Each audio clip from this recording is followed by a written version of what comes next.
Making the headlines tonight. Prime Minister Hun Sen releases an audio message expressing concern about the rise in cases of the new COVID-19 Omicron variant after the daily count of cases shot up to 200. Prime Minister Hun Sen will meet with South Korean President Moon Jae-in while in South Korea to co-chair the upcoming 2022 World Peace Summit.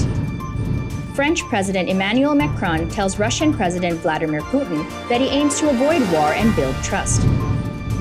15-year-old Kamila Valieva makes history by becoming the first woman to land quadruple jumps at the Olympics.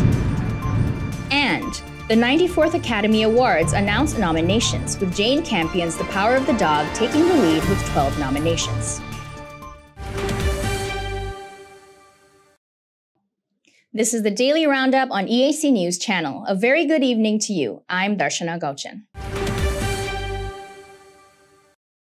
Prime Minister Hun Sen released a special audio message on Tuesday evening expressing his concern about the rise in cases of the new COVID-19 Omicron variant in Cambodia after the number of daily Omicron cases shot up to 200.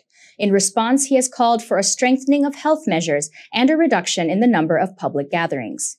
EAC News reporter Dekanin has more details. In a special audio message released on Tuesday evening, Prime Minister Hun Sen called for a strengthening of health measures and reduction in the number of public gatherings at places such as clubs, bars, and beer gardens, and at events such as weddings and other cultural rituals.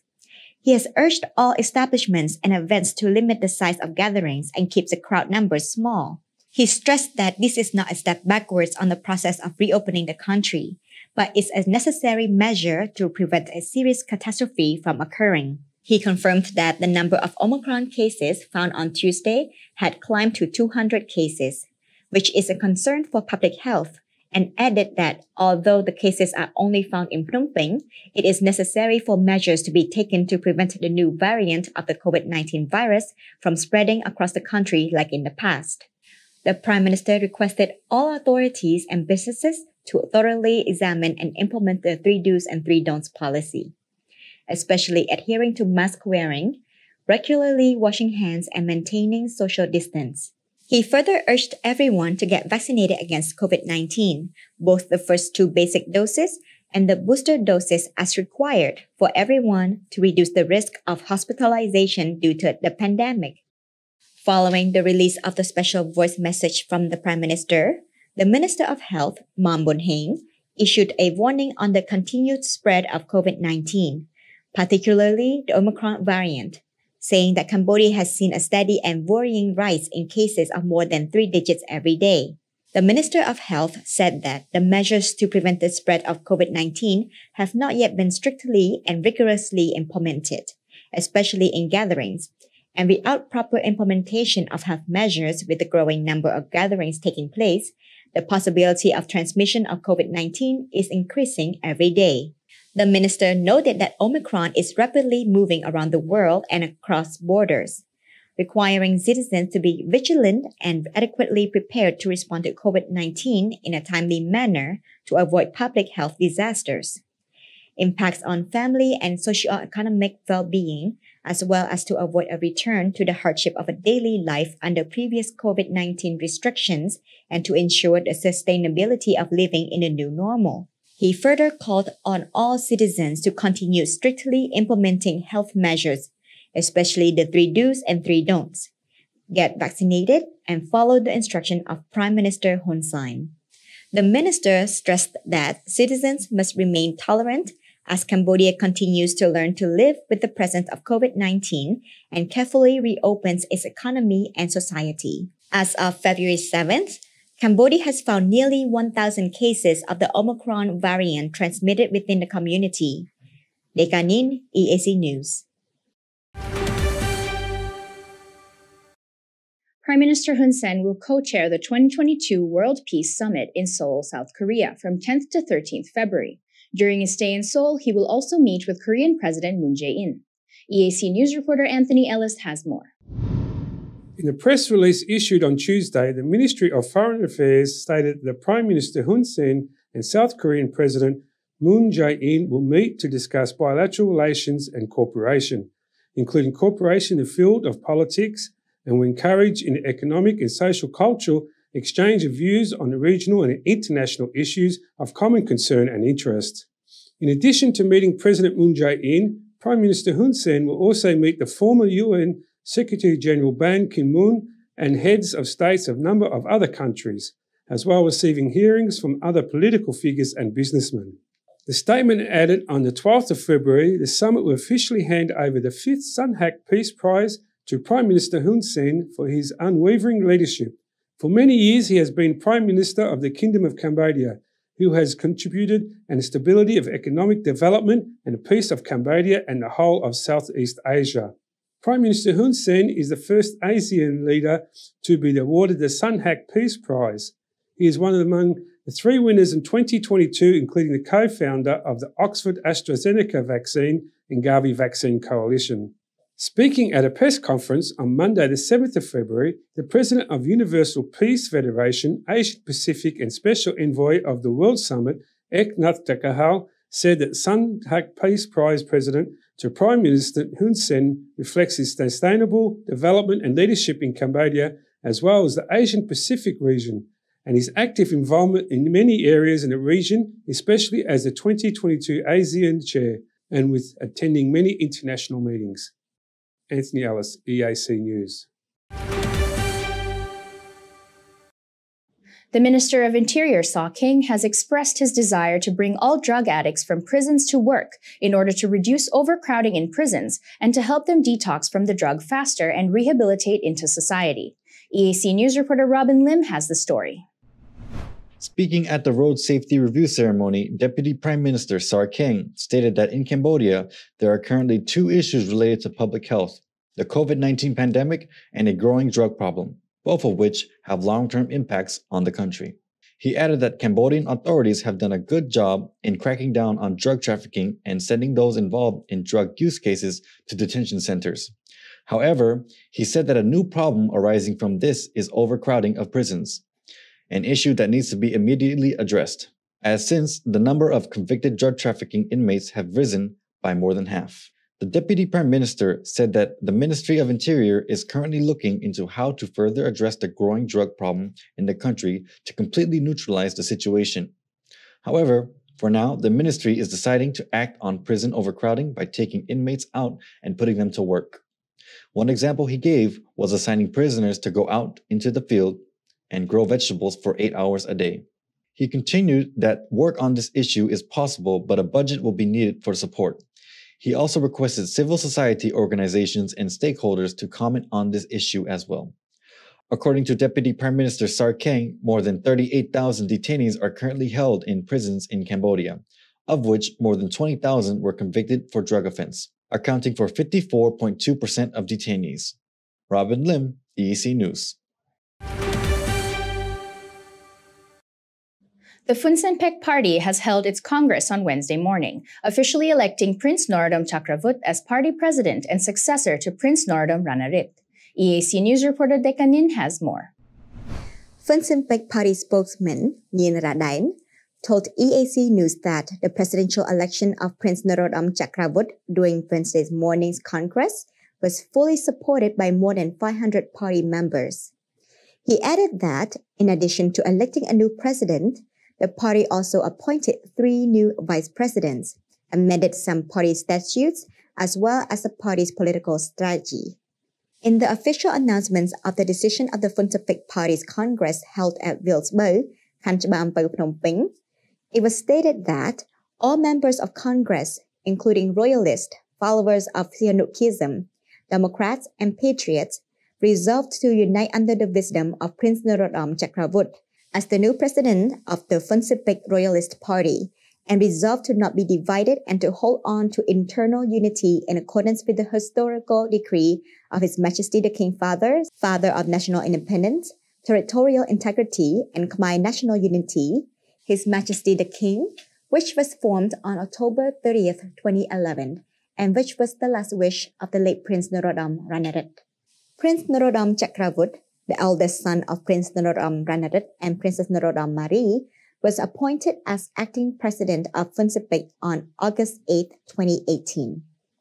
The election of a new party president follows the death of former Funcepec Party President Prince Norodom Ranariddh, who passed away on November 28, 2021 in France at the age of 77 due to illness. Dekanin, EAC News.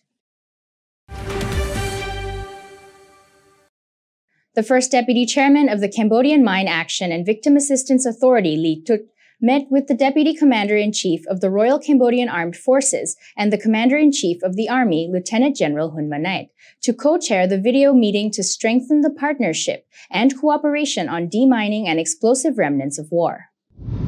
The meeting was attended by provincial governors, deputy governors, the Provincial Mine Action Committee, and the Mine Action Planning Working Group of 15 provincial administrations, which have mines and explosive remnants of war along the border. Also in attendance were deputy commanders, commanders-in-chief, regional commanders, brigade commanders, and officers under the Army Command. The deputy chairman of the CMAA, Lee Tut, expressed his gratitude and appreciation to the Army for its efforts to protect its sovereignty, territorial integrity, and peace for the motherland. In addition, the Army has been actively involved in demining since 1979 to provide security for the Cambodian people emerging from genocide and war. He added that by 2022, the clearing of the remaining 2,017 square kilometers of land, where about 788 square kilometers is still inundated by unexploded ordnances, will be completed by 2025. Lieutenant General Hun Manait expressed his congratulations and extended his appreciation of the achievements in demining work conducted in Cambodia over the past 30 years, saying that demining work is important to contribute to reducing the danger and rehabilitating former battlefields for development.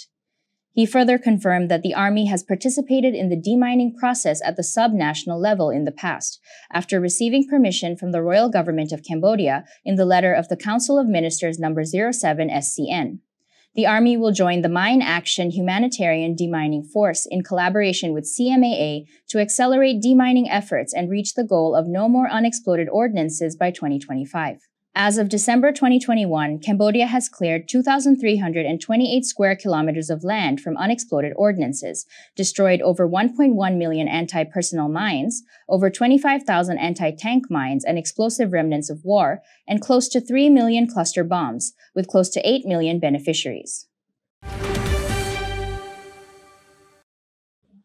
The Secretary of State of the Ministry of Health and chairperson of the COVID-19 Vaccination Commission has introduced a mobile team of doctors to vaccinate people, especially those who have difficulty traveling to vaccination sites. EAC News reporter Straipor Kong has more details.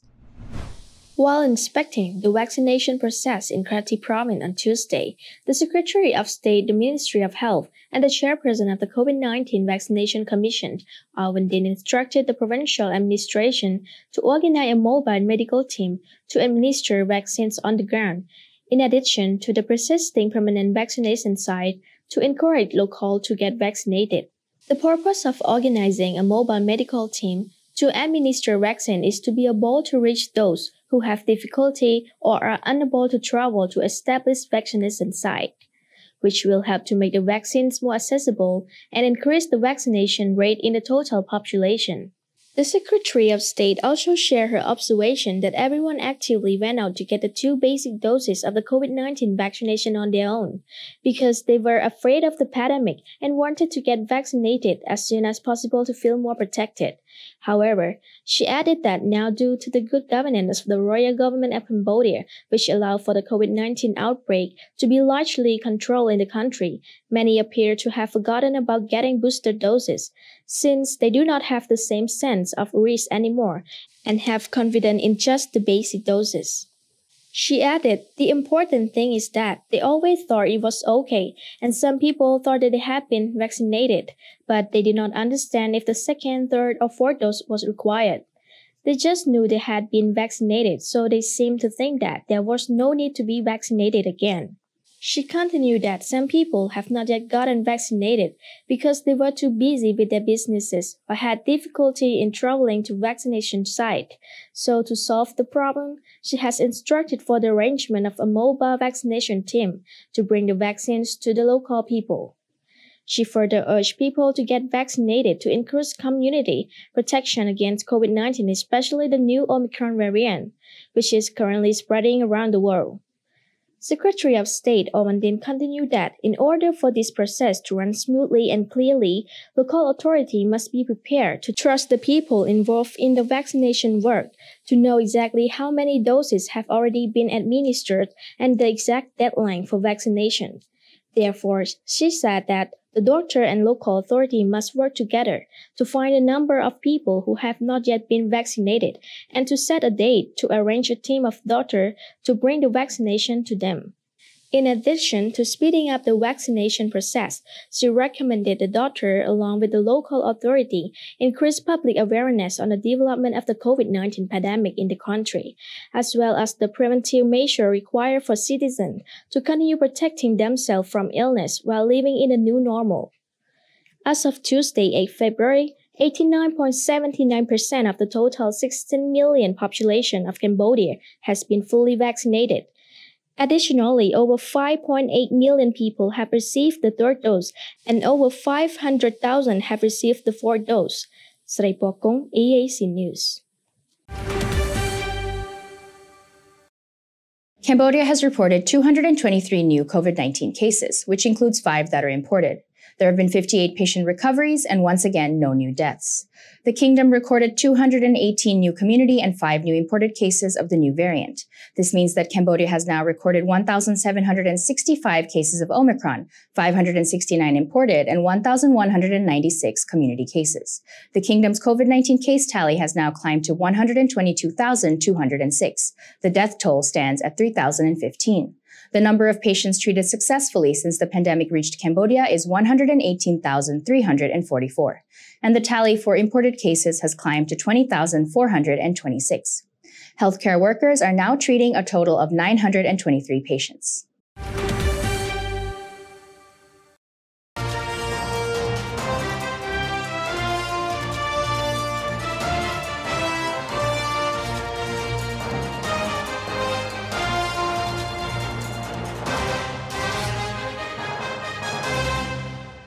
And now for a look at news making international headlines this Wednesday, 9th February.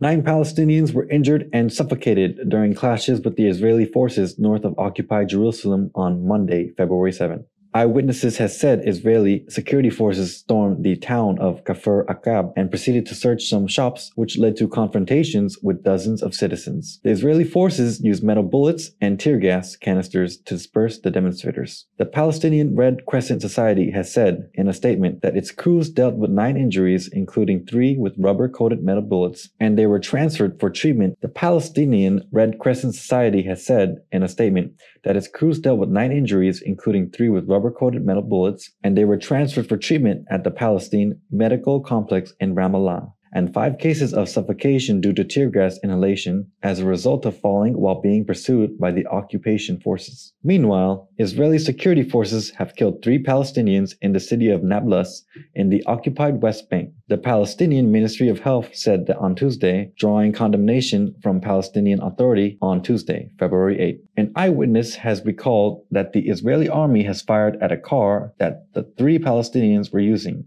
She has added that for more than a minute, she kept hearing gunshots being fired. When we got to the location, the car was being towed away. It was totally riddled with bullets. At the hospital where the bodies were taken, the doctors have said they had a hard time recognizing the victims because of the gunshots. The ministry has announced that the 3 citizens were martyred as a result of direct shooting by Israeli forces in the city of Nablus. It has identified the victims as Ashraf, Mabuslat, Adam, Mabruka, and Mohammed Dakil. It can be recalled that the main cause of war between Israeli and Palestine was the termination of the British mandate over Palestine, and the Israeli Declaration of Independence sparked a full-scale war, 1948 Arab-Israeli War. On Jerusalem, the plan stated that the general principle is that the Arab areas are Palestinian and that the Jewish areas are Israeli. The holy sites were to be split on the basis that Palestinians would have sovereignty over the Temple Mount Noble Sanctuary, while the Israelis would have sovereignty over the Western Wall. 2 French citizens and a German national are among the 8 victims of a horror bus crash near Cancun, Mexico on Sunday, February 6. The ADO company bus was carrying around 45 passengers.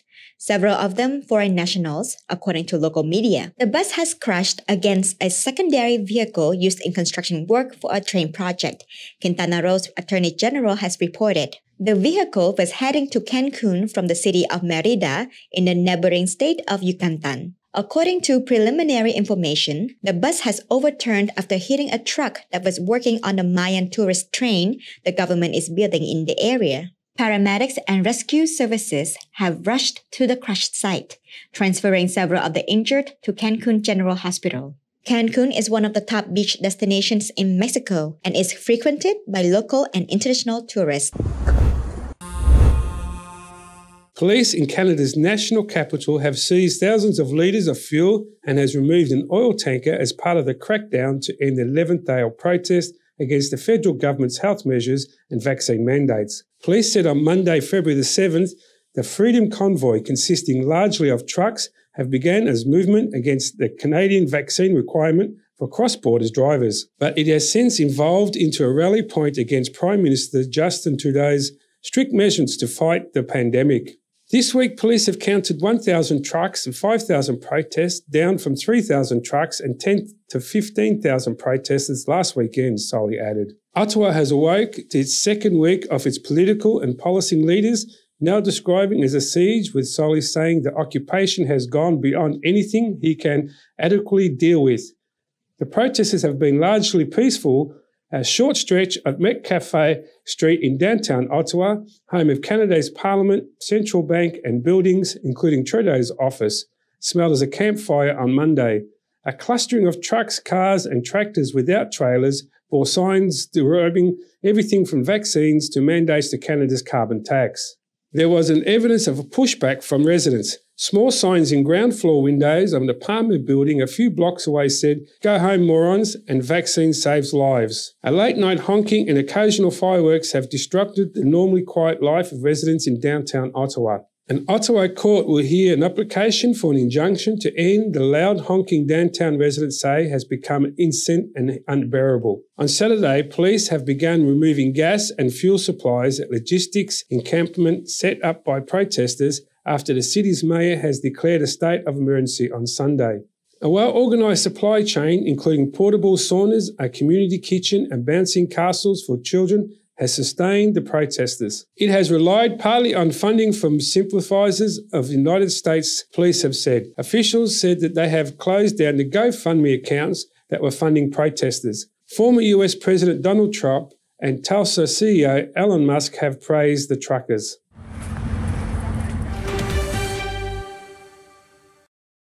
French President Emmanuel Macron, the top Western leader to visit Moscow since Russia has begun massing troops on the border with Ukraine, has told Vladimir Putin at start of talks in the Kremlin on Monday, February 7th, that he aimed to avoid war and build trust.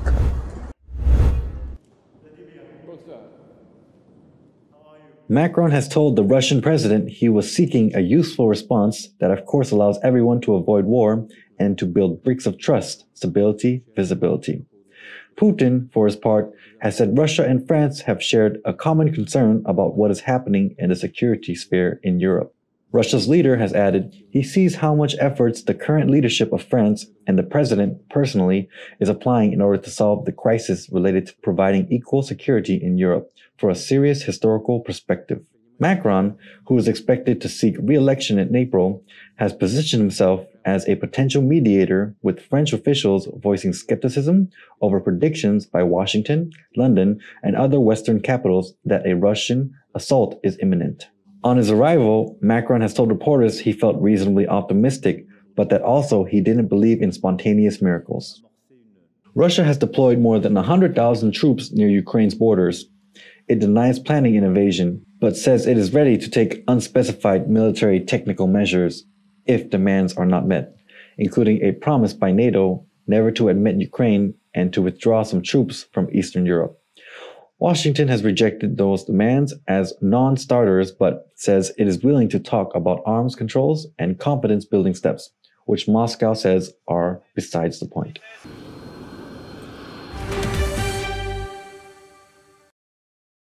Victoria Makarova, a construction company manager from the eastern Ukrainian city of Kharkiv, is spending her weekends learning how to use guns, practicing martial arts, and honing her first aid skills. The 44-year-old mother was quoted as saying, "Now is the time to protect my country, my house, and my family. To be prepared for war is one of the most effective means of preserving peace." Victoria Makarova is a Russian-speaking Ukrainian resident of the city of Kharkiv, a major industrial center 40 kilometers from the Russian border.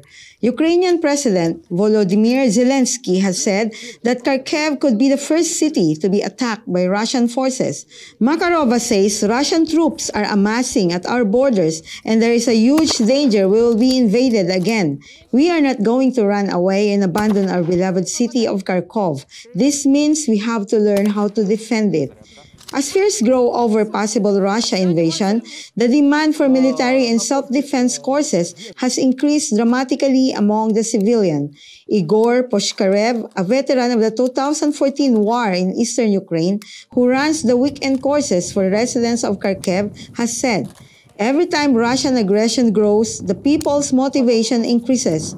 They obviously want to refresh their skills and learn new ones." A 23-year-old student of law taking part in the course, Daria Konoks, has said she was not surprised the majority of participants were female. "This is the right place for girls. I know a lot of professional female soldiers, and I believe gender in this situation doesn't matter," she said. Russia has denied planning to invade Ukraine, but has tens of thousands of troops near neighbors' borders.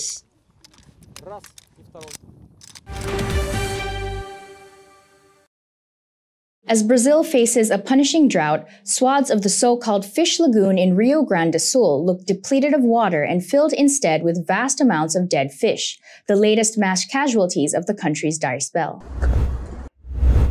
Fisherman Daniel de Matos de Rosa has estimated between 15 and 20 tons of fish have died in the brackish waters of the lake at the heat wave and sharp decrease in rains had lowered the basin's water level. He has said that they are experiencing a great drought that is really harming fishermen, and also the entire ecosystem losses are huge. Brazil is suffering one of its worst droughts in decades, pushing up food and power prices, fanning double-digit inflation in a country already battered by one of the world's deadliest coronavirus outbreaks.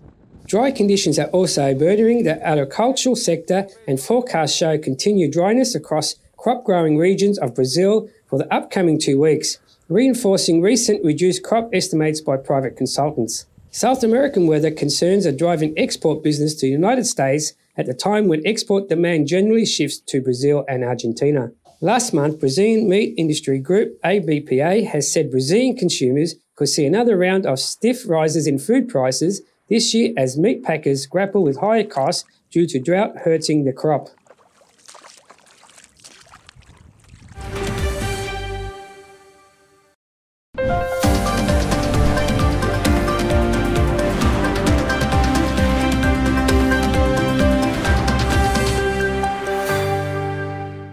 After the break, a look at all the latest sports news.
If it's happening and you need to know about it, you'll get it all right here.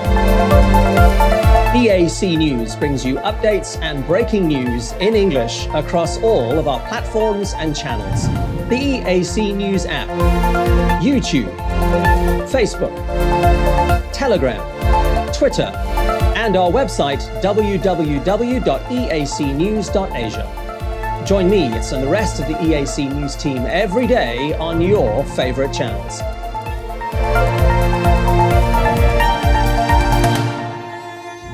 EAC News, Cambodia made clear.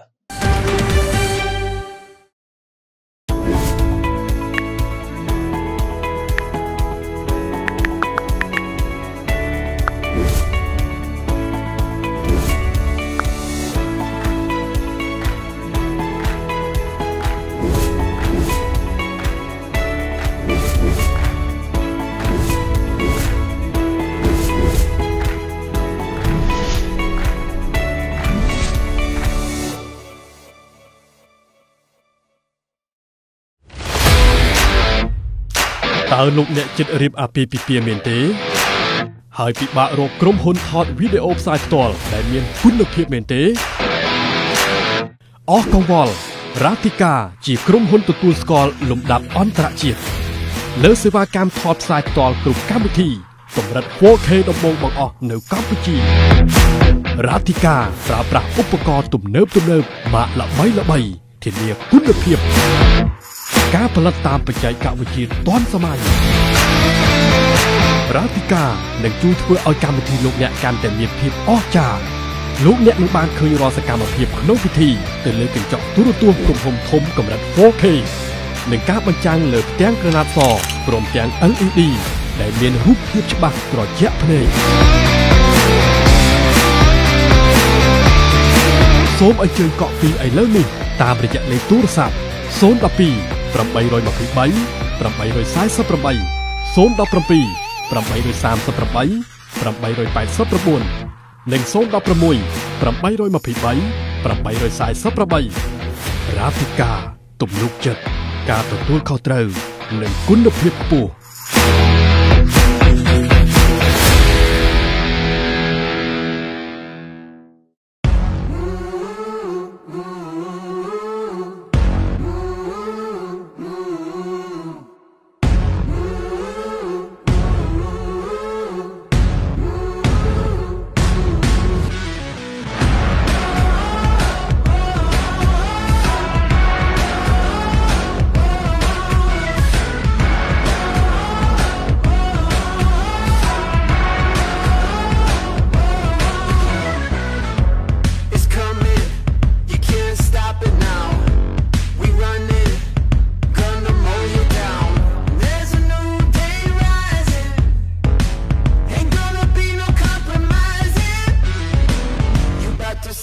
something. You about to see something. It's coming, it's coming. We're unstoppable now. Ain't nothing gonna take us down. We're unstoppable now. Fade to black, take a bow, yeah. We're unstoppable now.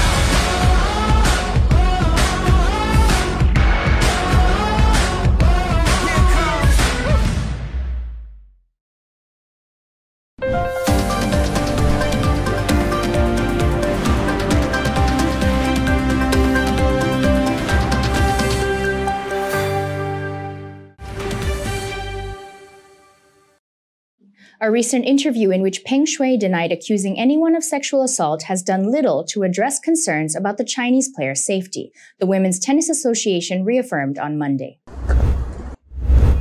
Chinese tennis star Peng has re-emerged at the Beijing Olympics and giving a rare interview with the French sports news site L'Equipe. Peng, a former doubles world #1, told the French newspaper L'Equipe that a social media post where she appeared to allege that a former Chinese vice premier Zhang Gali has sexually assaulted her was a huge misunderstanding. Sexual assault? I've never said anyone has sexually assaulted me in any way, said Peng of the Weibo post, which later was deleted. Post led the WTA suspend tournaments in China and caused an international outcry about her well-being. In a statement, WTA Chairman and CEO Stephen Simon said it's always good to see Peng Shuai, whether in an interview or attending the Olympic Games. Peng Shuai was on hand on Tuesday to watch China's Eileen Gu as she won gold in the Big A competition in Beijing to put the host nation at the top of the medals table. Peng's well-being became a matter of global concern when she appeared to allege on social media in November that the former Chinese Vice Premier Zhang Gaoli has sexual assaulted her in the past. After that post, which was quickly removed, she disappeared from public view for nearly 3 weeks. Peng has said little since her initial social media post, and discussion of the scandal has been heavily centred in China's tightly controlled cyberspace, with searches in Peng's name on Weibo continue to show no recent search results. Peng will soon be leaving the closed loop at the Winter Games.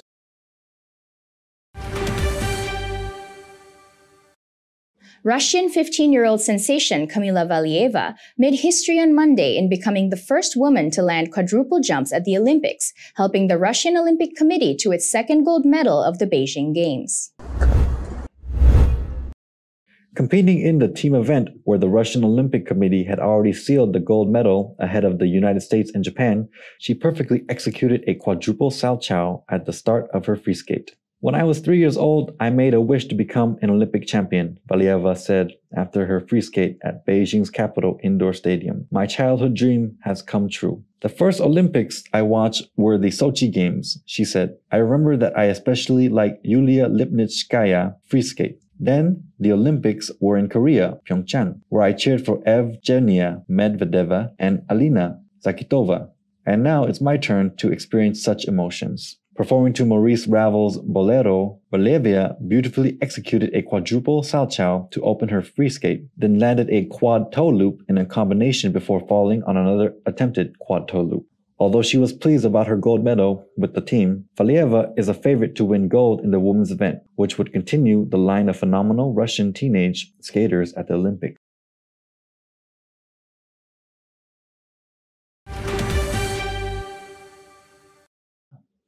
And now for a look at how the weather will be playing out tomorrow.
And finally, the 94th Academy Award ceremony presented by the Academy of Motion Picture Arts and Sciences will honor the best films released between March 1st and December 31st, 2021, and is scheduled to take place at the Dolby Theater in Hollywood, Los Angeles, California on March 27th, 2022.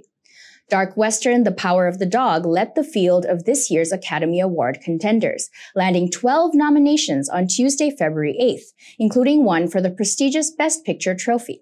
The Power of the Dog is a 2021 Western psychological drama film written and directed by Jane Campion. It is based on Thomas Savage's 1967 novel of the same name. The film stars Benedict Cumberbatch, Kirsten Dunst, Jesse Plemons, and Cody Smith-McPhee.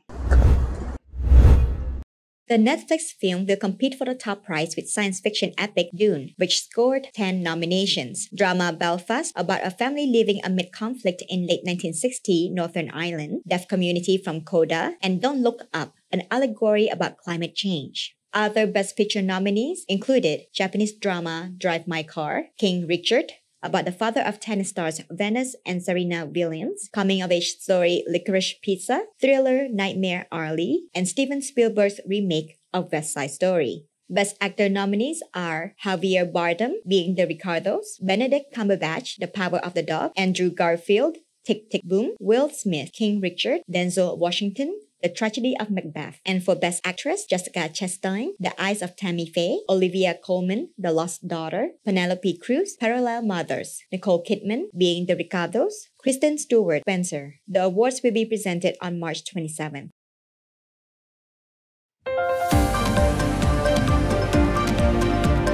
Thank you for watching the Daily Roundup on EAC News Channel. For more breaking news and updates, you can check out our website, eacnews.asia, or search EAC News on Telegram or at your favorite app store. More from the EAC News team tomorrow night at 8 p.m. We will see you then.